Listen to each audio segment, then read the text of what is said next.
Olá pessoal, vamos para mais uma aula aí nossa, né? Dando continuidade aí aos nossos assuntos. E agora nós vamos falar sobre a Era Vargas. Esse aqui vai acontecer no Brasil, tá? Durante aí aquele período entre guerras que nós já falamos, lembra? O período entre guerras é o período que vai de 1918 até 1939, onde vai ocorrer a Segunda Guerra Mundial, lembram? Então, aqui no Brasil, nessa época, estava acontecendo o quê? Quais foram as transformações políticas que ocorreram no Brasil durante o período entre guerras, né? Nós vemos aqui, que a Era Vargas, ela começa em 1930 e vai até 1945. Então pega aqui o período entre guerras e também a Segunda Guerra Mundial, né? Então nós vamos ver como se encontrava o Brasil nessa época, período entre guerras e Segunda Guerra Mundial, ok? Lembrando que a Era Vargas ela vai se iniciar em 1930 com a Revolução de 1930. Essa revolução aqui ela vai ocorrer justamente liderada por Vargas, Getúlio Vargas, né? Que ele queria pôr fim àquela política do café com leite, lembra? Entre mineiros e paulistas que se alternavam no poder. Então ele estava de olho na política brasileira, ele queria ser presidente do Brasil. Ele foi candidato, né, a presidente junto com João Pessoa, que era o seu vice. João Pessoa era paraibano e Vargas era gaúcho, né? Então os dois formaram a chapa para concorrer às eleições, tá? Mas vocês lembram que naquela época dominava apenas o partido PRP, né, Partido Republicano Paulista, e o PRM, Partido Republicano Mineiro. Vargas vai romper com um deles, com eles, vai formar uma chapa para concorrer às eleições, não é? Então essa eleição vai ser conturbada. A chapa de Vargas sai perdedora dessa eleição. E aí começa a Revolução de 30, porque Vargas vai acusar o governo de ter fraudado as eleições. Então começa a Revolução por conta disso. Vargas vai reivindicar, aí vai contestar a eleição de 1930. Então aí começa a Revolução de 30, né? Nesse mesmo ano, o vice de Getúlio Vargas, João Pessoa, vai ser assassinado por motivos pessoais em sua terra natal, lá em João Pessoa, na Paraíba, né? E Vargas vai aproveitar essa situação para dizer que João Pessoa foi assassinado pelo governo atual por conta da Revolução de 1930. E aí começa todo um processo aí, né, turbulento na política brasileira. Os militares eles vão intervir aí também, né? Vai ser dado um golpe aí, na República Velha, né? Onde vai ser dado o poder provisoriamente a Getúlio Vargas, tá? Em 1930, devido à Revolução, após morte de João Pessoa. Então o que acontece? Começa a Era Vargas em 30, vai até 1945, então são 15 anos de Era Vargas. E nesses 15 anos é dividido em 3 fases, tá, pessoal? Deixa eu reposicionar aqui para ficar melhor para vocês. Pronto, aqui, ó. São 3 fases. Então, primeira fase, governo provisório. Segunda fase, governo constitucional. E terceira fase, o Estado Novo, certo? Então, nós vamos ver agora as características de cada fase dessa aqui, ok? Primeiro, governo provisório. Vai de 1930 a 1934, tá? O que é de importante que vai acontecer aqui nessa fase? Nessa fase vai ser uma fase importante porque é aqui que vai ser elaborada a nova Constituição do país, a Constituição de 1934, tá? Antes dessa Constituição ser estabelecida, houve em São Paulo uma manifestação, uma revolução chamada de Revolução de 1932. Essa revolução, entre outras coisas, exigia a elaboração de uma nova Constituição para que houvesse eleições democráticas, né? Para eleger o presidente de forma democrática, melhoria no sistema político, no sistema econômico do Brasil. Então precisava de uma nova Constituição, tá? Então essa revolução vai acontecer em São Paulo, foi uma revolução civil, foi uma guerra civil aí, ó, entre o governo e os revoltosos, tá? A Constituição ela vai ser aprovada em 34, dentro do governo provisório ainda de Vargas. Então, ou seja, Vargas assumiu essa fase provisoriamente até elaborar uma nova Constituição e assim então ter eleições para eleger um novo presidente do Brasil. Tá? Mas não é bem isso que vai ocorrer. Por quê? A Constituição teve melhoras significativas? Teve, e muitas. Entre elas, o voto feminino. Pela primeira vez na história do país, né, as mulheres vão poder participar da votação do sistema eleitoral brasileiro. Vai ter o voto secreto e universal, ou seja, para todos, incluindo aqui as mulheres, certo?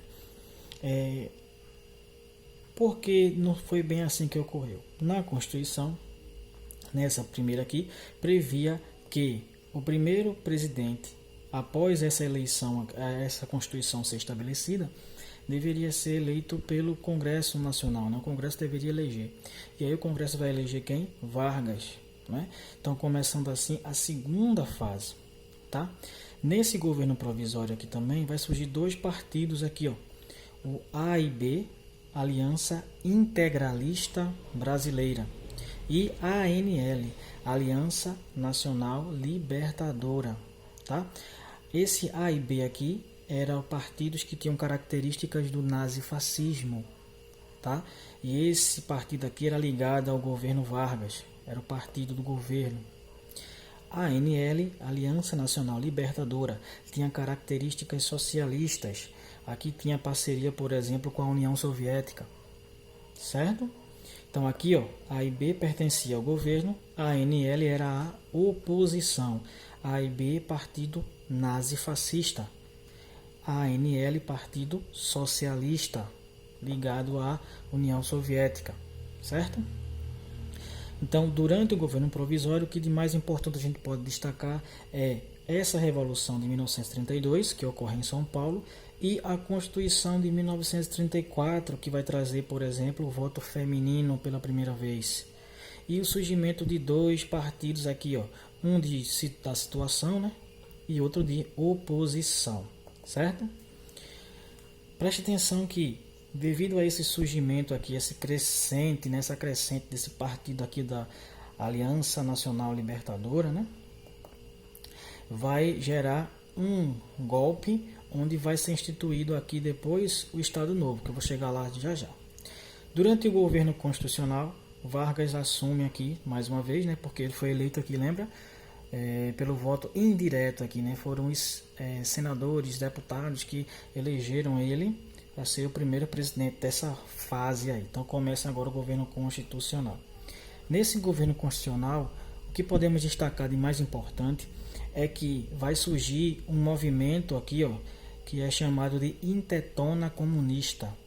Esse Intentona Comunista aqui, esse movimento, era um movimento em que Vargas dizia que os comunistas da ANL estavam tentando dar um golpe comunista no Brasil. E esse plano ficou conhecido como Intentona Comunista, tá? Não era bem assim, não se tem certeza absoluta que isso era verdade, que eles estavam tentando dar um golpe de Estado no Brasil e implantar o socialismo. Não se sabe se é verdade. Esse plano, segundo Vargas, era chamado de Intentona Comunista, né? E esse plano de dar o golpe de Estado aí era chamado de Plano Cohen. Vargas disse que tinha descoberto um plano secreto. Esse plano se chamava de Plano Cohen. E esse foi o estopim para que o governo brasileiro, aí, Vargas, né, decretasse o Brasil estado de sítio. O que é isso? Cancelou aqui, anulou essa Constituição de 34. Né? O Brasil passou a ser governado por decretos, né? Passou por exemplo, a prender deputados, a senadores sem provas concretas contra eles, né? Então houve o cancelamento das eleições de 38 que iria eleger um novo presidente. Então Vargas já fez isso porque inventou essa mentira do Plano Cohen para dar um golpe no Brasil aqui, ó, cancelando as eleições de 38 e ele continuar no governo aqui, ó, né? Então essa eleição de 38, que deveria já estar aqui o novo presidente, Não teve, porque as eleições foi cancelada. Então Vargas passa a continuar no governo aqui. Então começando uma nova fase, o Estado Novo, que vai de 1937 até 1945. Então, devido ao golpe que Vargas disse que existia no país, né, uma tentativa de golpe. Então, diante desse plano aqui, ó, ele vai dar um golpe de Estado, onde vai cancelar, anular a Constituição, vai cancelar as eleições e ele vai permanecer no governo aqui. Agora é a fase chamada de Estado Novo, tá? Esse Estado Novo agora é a fase da ditadura de Vargas, ok? Essa fase aqui é a fase ditatorial dele, certo? Então o que é que a gente pode destacar aqui, além dessa ditadura dele? Vai ser criada uma nova Constituição aqui. Essa Constituição era o contrário dessa daqui. Aqui, ó, previa cassação de mandatos de deputados e senadores, né? Cancelava essa questão de habeas corpus, e outra série de fatores aqui, ó, determinava, por exemplo, a censura, né? Então essa censura ela vai ser estabelecida no DIP. É criado um órgão chamado de DIP, Departamento de Imprensa e Propaganda. Esse Departamento de Imprensa e Propaganda era o órgão do governo responsável por fiscalizar tudo que seria divulgado ao público, de música, de livros, de jornais, de televisão, rádio, tudo passava por esse órgão, e aí esse órgão determinava o que seria passado para a população ou não, tá? Então isso aqui é uma censura, certo? Então nessa fase aqui também o Brasil vai participar da Segunda Guerra Mundial. O Brasil desde o começo da guerra se mantém neutro, até os americanos pressionar o Brasil a escolher um lado, ou os aliados ou o eixo. E o Brasil vai escolher o lado dos aliados, dos americanos, porque dependiam deles. Lembrando que nessa fase aqui, desde o começo da guerra, né, na verdade, Hitler era amigo de Getúlio Vargas. Os americanos sabiam disso. Então pressionou o Brasil a tomar um lado, ter uma posição, sair de cima do muro, né, para saber, os americanos queriam, na verdade, saber se o Brasil realmente ia ficar do lado dos alemães, para romper as relações definitivamente com o Brasil. Então aqui, devido a essa pressão americana, o Brasil vai romper as relações com Hitler e vai entrar na guerra ao lado dos aliados. Então o Brasil participa com a FAB, Força Aérea Brasileira, e a FEB, Força Expedicionária Brasileira, tá? Então o Brasil participa aqui diretamente, aqui, principalmente na guerra lá da Itália, prendendo e matando Mussolini, certo? Então aqui, ó, Constituição 37, participação na guerra, o DIP, né, que é a censura, o Departamento de Imprensa e Propaganda, e vai ser criado também aqui a CLT, Consolidação das Leis Trabalhistas. Aqui era justamente as leis criadas especificamente para o trabalhador.